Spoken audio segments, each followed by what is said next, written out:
नमस्कार विद्यार्थी मित्रों, जय राजा राम। आज हम कक्षा 9 में पाठ नंबर 3 का अभ्यास करेंगे। तो आप सब उसको ध्यान से पढ़ेंगे और उसका माहिती हम प्राप्त करेंगे। विद्यार्थी मित्रों, हम अभी हाल के समय की बात करें, भारत देश की बात करें तो हमें ऐसा लगता है कि कुछ बुरा हो रहा है, कुछ अघटित हो रहा है, वो नहीं करना है लेकिन हो रहा है, ऐसा हमें मन में आभास हो रहा है। और हम खुद ऐसा विचार करते हैं कि ये लोग ऐसा कर रहे हैं, ये लोग ऐसा कर रहे हैं, ये लोग बुरा कर रहे हैं। लेकिन हमारे वास्तविकता में हम सोचे तो सभी व्यक्ति अपने को ही दोषित मानते नहीं, दूसरे को दोषित मानते हैं। और ये एक घटना बहुत गलत बात है। और इसीलिए कवि ने इस पाठ के माध्यम से हमें कहा है कि कभी हमें दूसरों के प्रति जानना नहीं चाहिए, दूसरे लोग क्या करते हैं वो नहीं करना चाहिए, क्योंकि मानवता सबके हृदय में है। चाहे वो मानव हो या फिर दानव जैसा व्यक्ति हो, लेकिन उसके अंदर मानवता होती है, लेकिन हमें पता चलता नहीं है। फिर हमें पता चलता है कि कोई क्रूर होता है, निर्दयी होता है, हमें ऐसा लगता है, लेकिन उसका हृदय बहुत सरल, बहुत नरम होता है। तो ऐसी बातों पर हमें कवि ने, लेखक ने समझाने का प्रयत्न किया है। तो पाठ का नाम है क्या निराश हुआ जाए।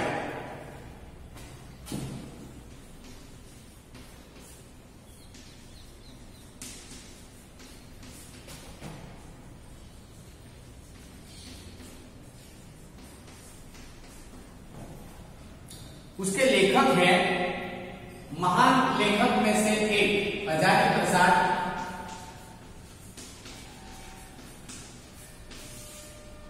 द्विवेदी।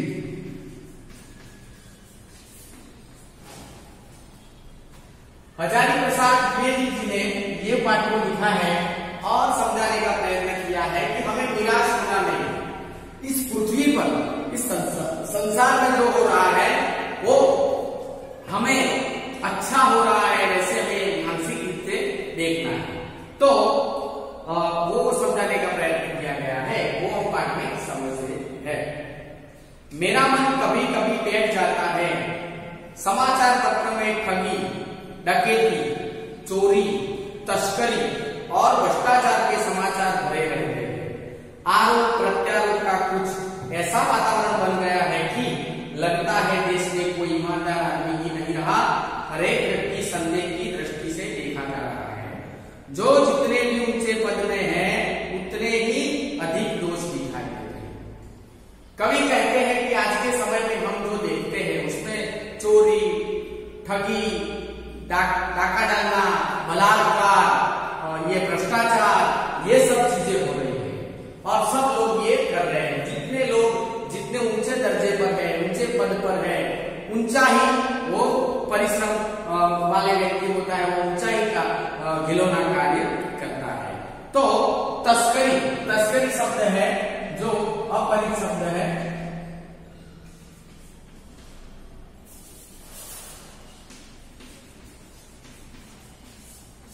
तस्करी यानी तकरार, चोरी, डाका, ये गलत कार्य जो करते हैं उसे तस्करी कहा जा सकता है, चोरी डाका। एक बहुत बड़े संदेह यानी शक, हम संदेह की नजर से देखते हैं तो संदेह यानी शक के नजर से देखते हैं। एक बहुत बड़े आदमी ने मुझसे एक बार कहा था कि इस समय सुखी वही है जो कुछ नहीं करता, जो कुछ भी करेगा उसमें दोष खोजने लगेंगे और उसके सारे गुण भुला दिए जाएंगे और दोषों को बढ़ा चढ़ाकर दिखा जाने लगेगा। दोष इसमें नहीं होते, यही कारण है कि हर आदमी दोषी अधिक दिख रहा है, गुणी कम या बिल्कुल ही नहीं। स्थिति अगर ऐसी है तो निश्चय ही चिंता का विषय है।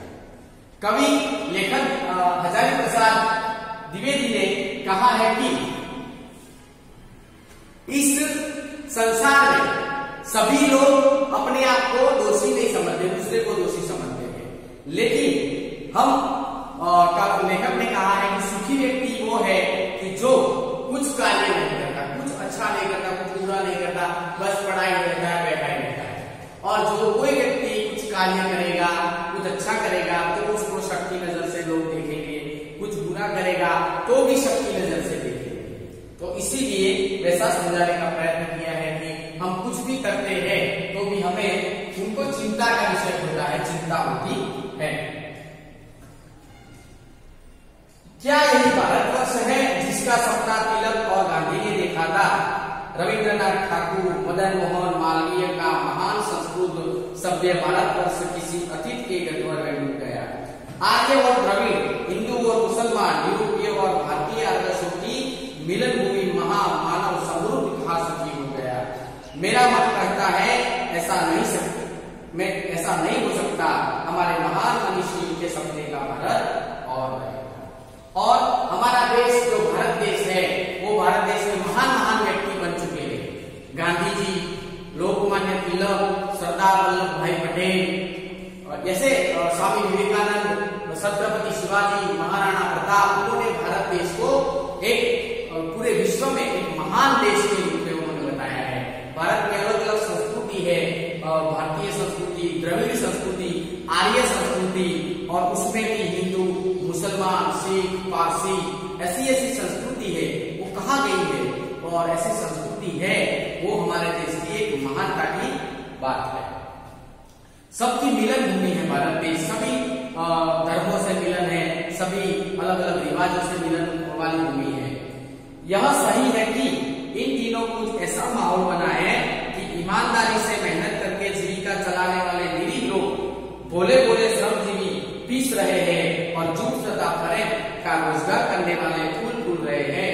ईमानदार को मूर्खता का पर्याय समझा जाने लगा है। सच्चाई केवल बेरूह और बेबस लोगों के हिस्से पड़ी है। ऐसी स्थिति में जीवन में महान मूल्यों के बारे में लोगों की आस्था ही मिलने लगी। लेखक कहते हैं कि इस दुनिया में जो अच्छा कार्य करता है अभी आज के समय में उसको बुरा बनाया गया है, और जो चोरी करता है, डकैती डालता है, जो खराब कार्य करता है, जो कुछ खराब करने का प्रयत्न करता है और भ्रष्टाचार करता है, वो लोग बड़े आगे बढ़े जा रहे हैं। तो बहुत घिनौना कार्य हो रहा है। परंतु ऊपर जो कुछ दिखाई दे रहा है वह बहुत ही हाल की मनुष्य निर्मित नीतियों की त्रुटि की देन है। सदा मनुष्य बुद्धि नई परिस्थितियों का सामना करने के लिए नए सामाजिक विधि निर्देशों को बनाती है, उन्हें ठीक साबित न होने पर उन्हें बदलती है। नियम कानून सबके लिए बनाए जाते हैं, लेकिन छोटा व्यक्ति के लिए नियम होता है, बड़ा व्यक्ति होता है उसके लिए नियम कुछ नहीं होता है। कोई बड़ा राजनेता होता है उसके लिए नियम कुछ नहीं होता है, लेकिन ये सामान्य जो प्रजा है उनके लिए नियम उनको लागू करना पड़ता है।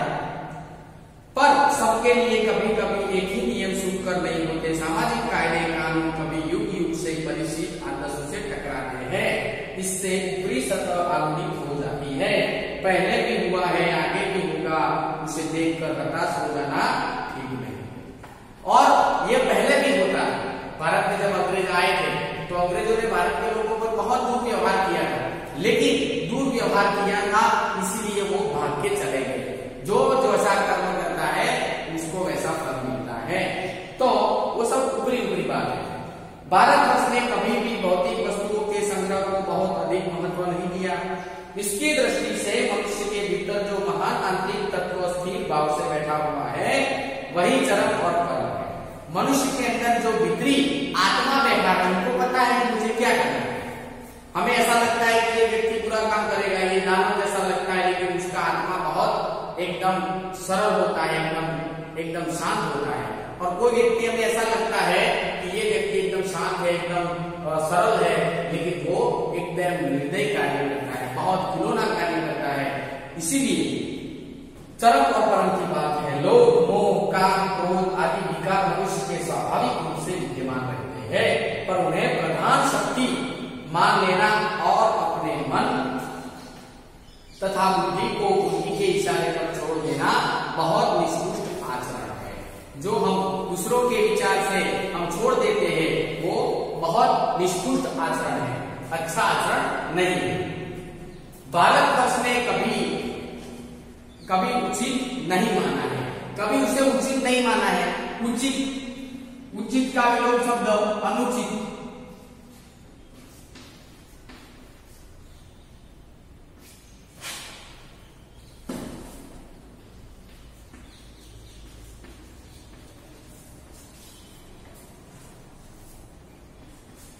उचित का विलोम होगा अनुचित। उन्हें सदा संयम के बंधन से बांधकर रखने का प्रयत्न किया गया है, परंतु भूख की उपेक्षा नहीं की जा सकती, बीमार के लिए दवा की उपेक्षा नहीं की जा सकती, गुमराह को ठीक रास्ते पर ले जाने के उपायों की उपेक्षा नहीं की जा सकती। जो व्यक्ति को जिसकी जरूरत है वो उसको देना ही पड़ता है। जो व्यक्ति भूखा है तो उसको खाना देना ही पड़ता है। जो व्यक्ति रास्ते से भटक गया है तो उसे रास्ते पर लाना हमारा कर्तव्य है। तो संयम एक शब्द है।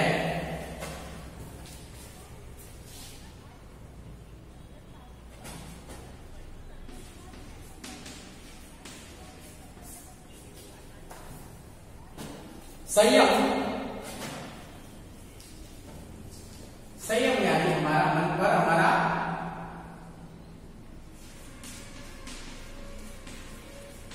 लगन, इसको हम शांत भाव से है।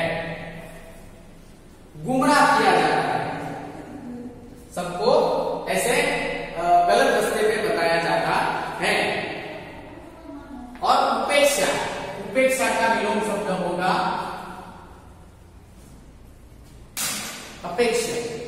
अपेक्षा का विलोम होगा उपेक्षा।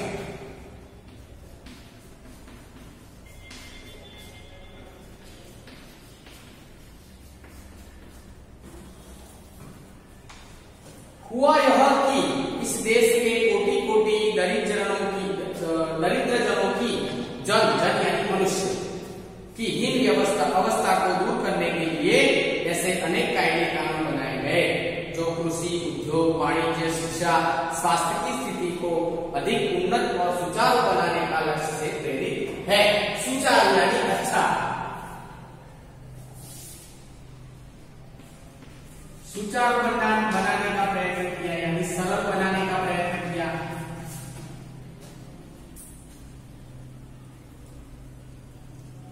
उसका मन भर संयम पवित्र नहीं होता, पाए गए ही लक्ष्य को भूल जाते और अपनी ही सुख सुविधा की ओर ज्यादा ध्यान देने लगते हैं। व्यक्ति सब समय आदर्श द्वारा चालित नहीं होता। जितने बड़े पैमाने पर इस क्षेत्रों की मनुष्य की उन्नति के विधान बनाए गए, उतनी ही मात्रा में लोग मोह जैसे विकार को विस्तृत होते हैं। लक्ष्य की बात भूल गई, आदर्शों का मजाक बनाया गया, संयम की दकिया से मान लिया गया। परिणाम जो होना था वह हो रहा है। यह कुछ थोड़े से लोगों के बढ़ते हुए लोगों का नतीजा है, परंतु इससे भारतवर्ष के पुराने आदर्श और भी अधिक स्पष्ट रूप से महान और उपयोगी दिखाई देने लगते हैं। तो कवि कहते हैं, लेखक कहते हैं कि इस दुनिया में जो चलता है, लक्ष्य सबका एक नहीं है, सब लोग अलग अलग लक्ष्य पर भटक गए हैं, लेकिन एक विषय को बनाना है, एक विषय पर हमें चलना है। एक शब्द है दकियानुसी। दकियानुसी का समानार्थी शब्द है पुराने ख्याल वाला।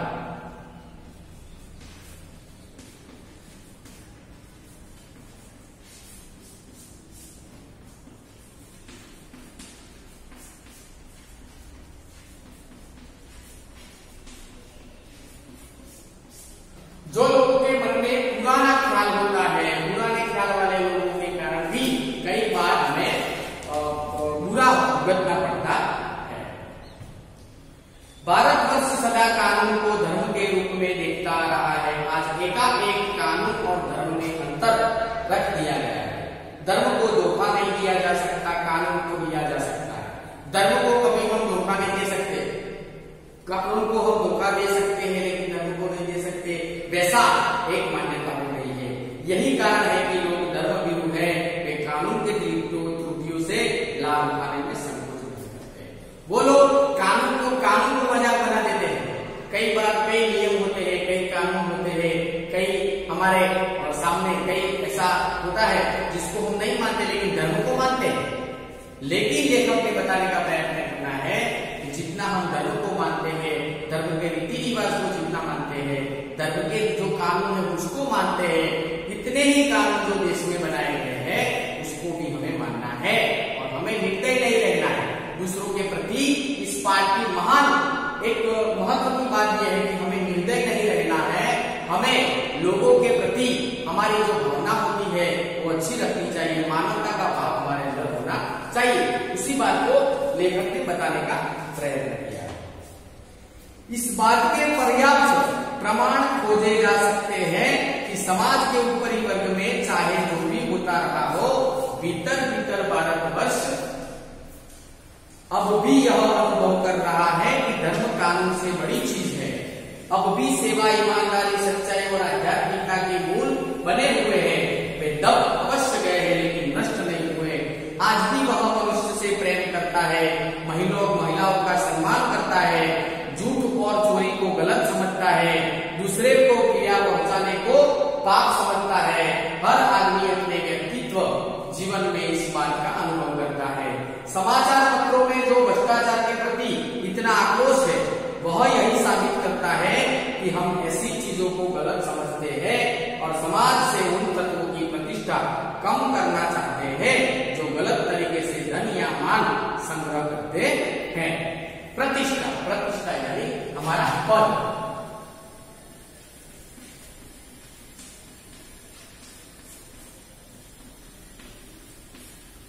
लेखक कहते हैं कि अभी ही हमारे भारत देश में धर्म को ज्यादा महत्व दिया जाता है लेकिन कानून को ज्यादा महत्व दिया जाता नहीं है। नारियों के प्रति सम्मान दिया जाता है। कई बार ऐसा भी होता है कि नारियों के प्रति सम्मान की भावना नहीं होती है। बलात्कार और ऐसी डकैती, ऐसी खराब प्रवृत्ति हमें कई बार जो देखने को मिलता है। लेकिन एक हमारा मानवता का जो कर्तव्य है उसे हमें खास निभाना चाहिए। हमारे अंदर सेवा, ईमानदारी, प्रेम, एक दूसरे के प्रति लागनी, ऐसी भावना होनी चाहिए।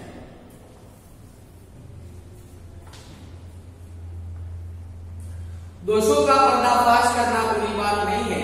बुरा यह मालूम होती है कि किसी के आचरण के गलत पक्ष को उद्घोटित करके समय उन्हें रस दिया जाता है और दोषोद्घटन को एकमात्र कर्तव्य माना जाता है। बुराई में रस लेना बुरी बात है, अच्छाई को उतना ही रस लेकर उजागर न करना वह भी बुरी बात है। बुराई में रस लेना बुरी बात है। कोई बुराई करता है तो उसको हमें वहां से समझाना चाहिए कि ये बुरी बात है, इसे हमें नहीं करनी चाहिए। और कोई अच्छी बात करता है तो उसे हमें सपोर्ट करना चाहिए, उसको आगे बढ़ाना चाहिए। लेकिन बुराई को साथ में बुराई नहीं करनी चाहिए और अच्छाई जो करता है तो उसके साथ हमें बुराई नहीं करनी चाहिए। वो भाव हमारे अंदर रखना चाहिए। उसने मुझे पहचान लिया और बड़ी सॉरी। बुराई में रस लेना बुरी बात है। जिन्हें उजागर करने के लिए चित्त में अच्छाई के प्रति अच्छी भावना जगती है। एक बार रेलवे स्टेशन पर टिकट लेते हुए लेखक कहते हैं कि उनके साथ एक ऐसी घटना बनी थी। उस घटना को उन्होंने दिखाने का प्रयत्न किया है, समझाने का प्रयत्न किया है कि रेलवे स्टेशन पे उनके साथ एक घटना बनी। क्या घटना बनी? तो टिकट लेते हुए गलती से मैंने 10 के बजाय 100 रुपए का नोट दे दिया और मैं जब जल्दी गाड़ी में आकर बैठ गया, थोड़ी देर में टिकट बाबू उन दिनों के सेकंड क्लास के डिब्बे में हर आदमी का चेहरा पहचानते हुए उपस्थित हुआ। उसने मुझे पहचान लिया और बड़ी विनम्रता यानी प्रेम,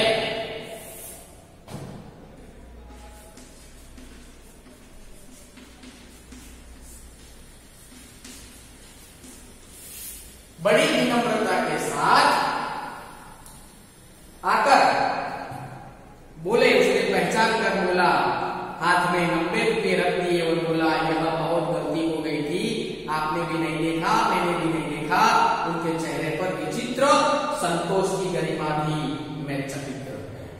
तो विद्यार्थी मित्रों, उसके एक उदाहरण के द्वारा वो उनके साथ जो घटना बनी थी उसके द्वारा लेखक जी ने बताने का प्रयत्न किया है। हजारी प्रसाद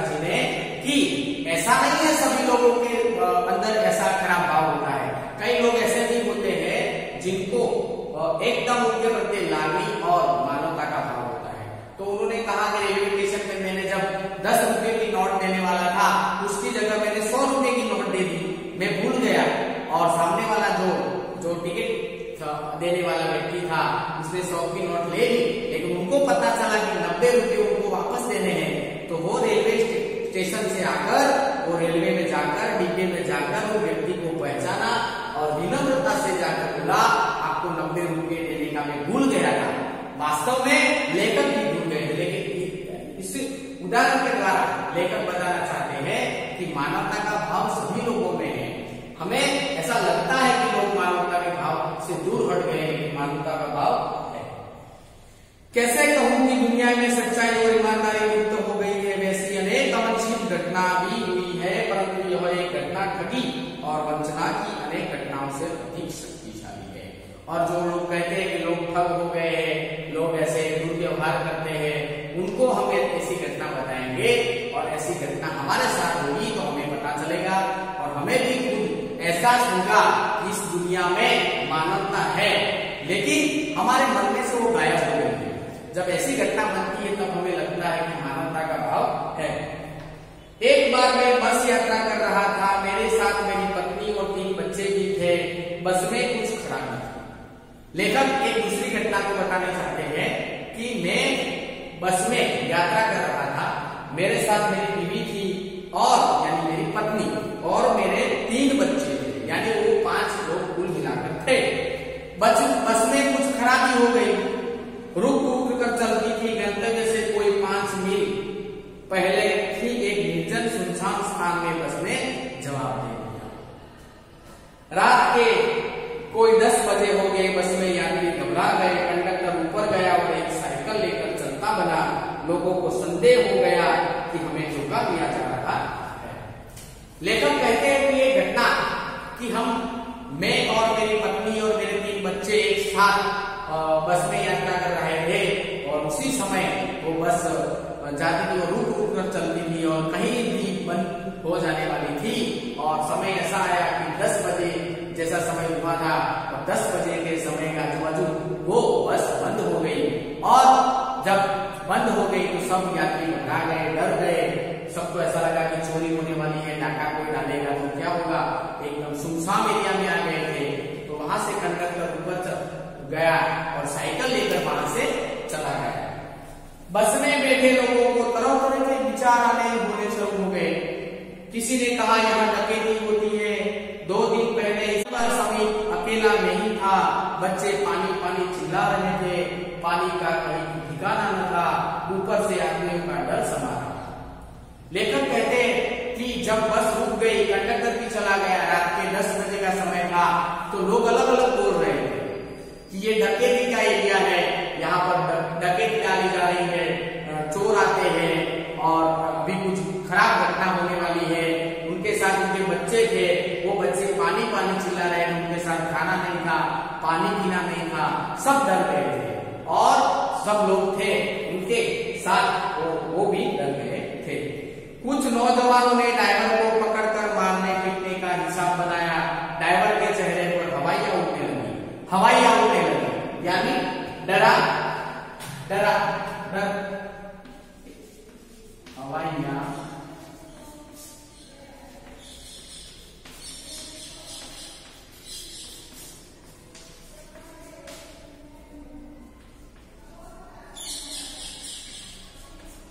डर लगना यानी डर जाना। कई लोग ने तो ड्राइवर को मारने का प्रयत्न कर दिया कि ड्राइवर को हम इस यहाँ से मारते हैं, पीटते हैं। लोगों ने उसे पकड़ दिया। वह बड़े कातर ढंग से मेरी ओर देखने लगा और बोला, हम लोग बस का कोई उपाय कर रहे हैं, बचाइए, ये लोग मारेंगे। डर तो मेरे मन में भी था। उसकी कटार मुद्रा देखकर मैंने यात्री को समझाया कि मारना ठीक नहीं है, परंतु यात्री इतने घबरा गए थे कि वे मेरी बात सुनने को तैयार नहीं हुए। कहने लगे, इसकी बातों में आई वह धोखा दे रहा है, कंडक्टर को पहले ही डाको कि यहाँ बेच दिया गया है। तो जब ऐसी घटना बनी तो लेखक एकदम घबरा गए थे और सभी जो यात्री थे, बस में जो लोग थे, वो ड्राइवर को मारने और पीटने लगे थे। ड्राइवर भी एकदम घबरा गया था और ड्राइवर ने वो लेखक को बोला कि आप उनको समझाइए, वो मेरा करियर नहीं है। लेखक उनको सब जो यात्री थे उनको समझाने का प्रयत्न किया कि उससे ये ड्राइवर को मारने से हमारा कुछ कल्याण होने वाला नहीं है, लेकिन सब यात्री बोलते थे कि आप बंद हो जाइए,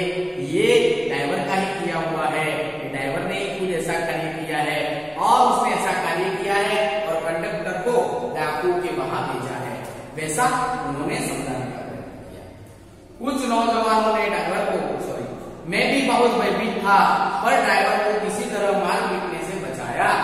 1.5-2 घंटे बीत गए। मेरे बच्चे भोजन और पानी के लिए व्याकुल थे। मेरी पत्नी की हालत बहुत बुरी थी। लोगों ने ड्राइवर को मारा तो नहीं, पर उसे बस से उतार कर एक जगह घेर कर रखा। कुछ भी दुर्घटना होती है तो पहले ड्राइवर को समाप्त कर देना उन्हें उचित जान पड़ा। ये गिर जाने का कोई विशेष अवसर नहीं पड़ा। इसी समय क्या देखता हूँ कि एक खाली बस चली आ रही है और उस पर हमारा बस कंडक्टर भी बैठा हुआ है। देखो, ये जब ड्राइवर को लोगों ने, यात्रियों ने घेर लिया और उन्होंने ऐसा मन में नक्की कर दिया कि हमारे साथ कुछ बुरा होने का प्रयत्न होगा, हमारे साथ कुछ बुरा होने का प्रयत्न किया जाएगा, तो हम तुरंत ही ड्राइवर को यहाँ से समाप्त कर देंगे। लेकिन ये बात चल रही है कि पत्नी जी एकदम विकल हो रही है, वो भी एकदम मायूस हो गए हैं और वैसी अवस्था में उन्होंने देखा तो एक खाली बस आ रही थी और खाली बस में जो कंडक्टर साइकिल लेकर गया था वो कंडक्टर आता उनको दिखाई नहीं पड़ता है। उसने आके कहा, अड्डे से नई बस लाया हूँ, इस पर बैठिए, वह बस चलाने लायक नहीं है।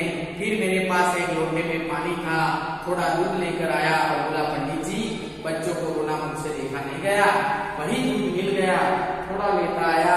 यात्रियों को फिर जान आई, सबने उन्हें धन्यवाद किया, ड्राइवर से माफी मांगी और 12 बजे से पहले ही सब लोग बस अड्डे पहुंच गए। देखो कितना हमने जो सोचा था और हुआ एकदम उससे अनुकूल नहीं, उससे अलग ही हुआ। उन्होंने सबने ऐसा विचार किया था कि ये ड्राइवर और कंडक्टर की मिली भगत है, ये दोनों लोगों ने ही ऐसा किया है और सबको लूटने का प्रयत्न किया गया है। लेकिन जब कंडक्टर आता है, सबको ड्राइवर को तो बहुत मारा था, बहुत पीटा था, वो गाड़ी चलाने का भी लायक नहीं था।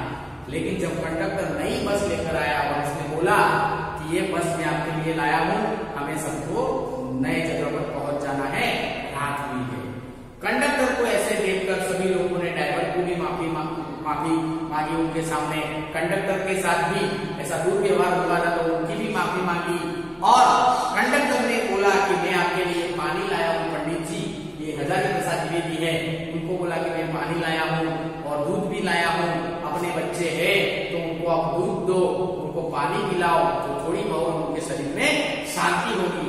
तो ऐसा भाव देखकर हमें ऐसा पता चला, लेखक को ऐसा हुआ कि नहीं, इस दुनिया में मानवता तो है, लेकिन हम समझते नहीं है। सब लोग घबरा गए थे, डर गए थे, अलग अलग विचार कर रहे थे, लेकिन सबके मन में मानवता का भाव आ गया और सब लोग 12 बजे से पहले जहां पर उनको पहुंचना था वहां पहुंच गए। कैसे कहूं कि मनुष्यता एकदम समाप्त हो गई है। कहूं कि लोगों में दया माया रही ही नहीं है। जीवन में न जाने कितनी ऐसी घटनाएं हुई है जिन्हें मैं भूल नहीं सकता।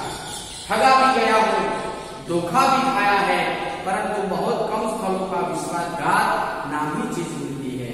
केवल उन्हीं बातों का हिसाब रखो जिसमें धोखा खाया है तो जीवन कष्टकर हो जाएगा, परंतु ऐसी घटनाओं में भी बहुत कम नहीं है जब लोगों के अकारण सहायता कारण का विलोप शब्द होगा अकारण।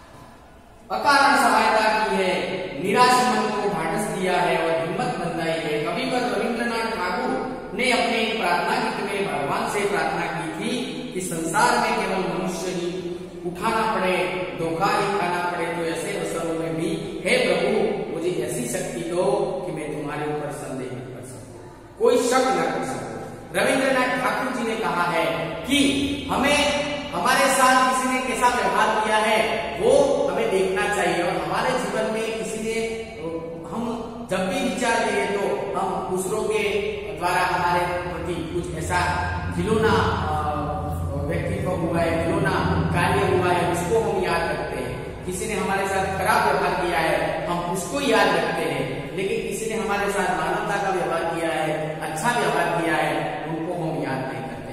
तो रविंद्रनाथ ठाकुर जी ने कहा है कि हमें ये ध्यान रखना है कौन ने हमारे साथ अच्छा व्यवहार किया है, किसने हमारे साथ अच्छा कार्य किया है, उसको हमें ध्यान में रखना है। मनुष्य की बनाई नीतियां गलत नतीजे तक पहुंच जा रही है तो इन्हें बदलना होगा। वस्तुतः आए दिन इन्हें बदला ही जा रहा है, लेकिन अब भी आशा की ज्योति बनी हुई है। महान भारतवर्ष को पाने की संभावना बनी हुई है, बनी रहेगी। मेरे मन निराश होने की जरूरत नहीं है। तो कवि ने, लेखक ने कहा है कि रविंद्रनाथ ठाकुर, महात्मा गांधी, ऐसे महान महान व्यक्तियों ने कहा कि मेरे भारत देश को महान है और महान रहेगा। कोई भी, हाँ ऐसा होता है, कोई मनुष्य से ऐसी भूल हो जाती है, लेकिन भूल करने के बाद भी उसको मन में एहसास होता है, मन में दुख होता है कि मैंने जो कार्य किया है वो एकदम गलत कर दिया है। तो विद्यार्थी मित्रों, क्या निराश हुआ जाए, उस पाठ के द्वारा हजारी प्रसाद द्विवेदी जी ने, पंडित जी ने बताया है कि हमें जीवन में कभी भी गलत नहीं सोचना चाहिए। किसी भी व्यक्ति के भी द्वारा हमें गलत नहीं सोचना चाहिए, हमें अच्छा कार्य करना चाहिए। हमारे अंदर मानवता होगी तो दूसरा हमारे प्रति मानवता का आचरण करेगा। और इसीलिए लेखक ने दो उदाहरण भी दिए हैं, जो रेलवे स्टेशन का उदाहरण था, फिर बस और कंडक्टर का और ड्राइवर का जो उदाहरण था, उसके उदाहरण के द्वारा कहने का प्रयत्न किया है कि इस दुनिया में मानवता है, विवेक है, वर्तन है, हमें सबको साथ में रहना है, सबके साथ अच्छा वर्तन करना है। तो इस पाठ के द्वारा हम वो सीखेंगे कि हमें हमारे मन से व्यवस्थित होना है। हम खुद अच्छे होंगे, नेक होंगे, दूसरा नेक हो जाएगा। हम दूसरों के अपकार के सामने उपकार करेंगे तो उसको पता चलेगा कि उसको मैंने गलत कार्य किया था, लेकिन उसने मेरे साथ अच्छा व्यवहार किया, तो वो भी सुधर जाएगा। तो भारत देश पुराने समय से एक महान देश है, ऋषि मुनियों का देश है, और सभी के दिल में प्रेम, लागणी और मानवता का भाव है। इसे हमें जगाए रखना है और सदाए आगे बढ़ता रहना है।